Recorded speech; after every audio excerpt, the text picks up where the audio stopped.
I kind of knew a little bit about that, and it's pretty cool to see. So, what are some of your tips if someone obviously they want to use startvirtual.com, but if they want to do the first VA or something like that, what are some tips you can give for someone to look out for a bad apple versus a good VA?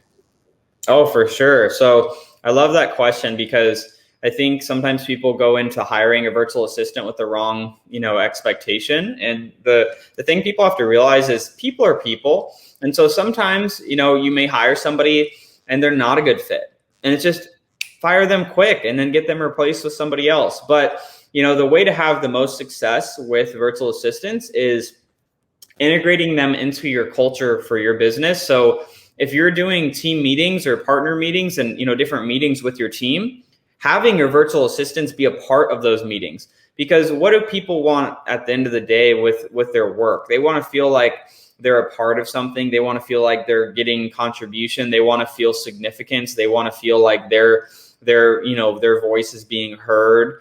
They don't want to be treated like a robot. I see the people that have the least success with virtual assistants are the people that treat their VAs like they're not even human. They don't treat them, like they're actually part of the business. So the way to get the best results is bringing them on and having them, be a part of the training and the culture and the different things you're doing within your business. Because that's what at the end of the day is going to have them excited to be around long term with you too. So the other things we do, we do a lot of, we do daily huddles with our team, in the morning. Matt's running those, and then call calibrations weekly. So if they're cold calling, pulling some of their recordings and listening to them of the calls they're making and give them coaching.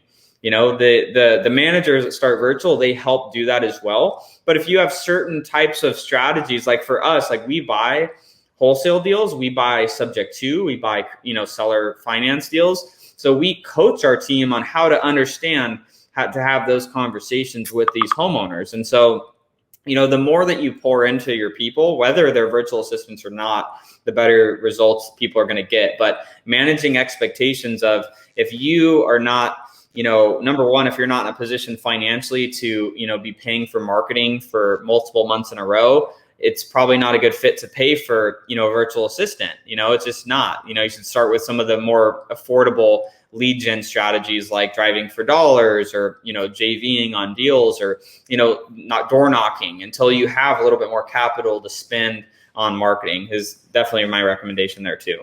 Thank you so much for watching this video today. Consider liking this video. It helps the YouTube algorithm so my videos can get shown to more people so I can help my mission on this channel to help you make over $100,000 in real estate wholesaling absolutely for free. If you're getting any value out of this whole channel or from the clip today, please consider subscribing to the channel. It means so much to me. Have a blessed day.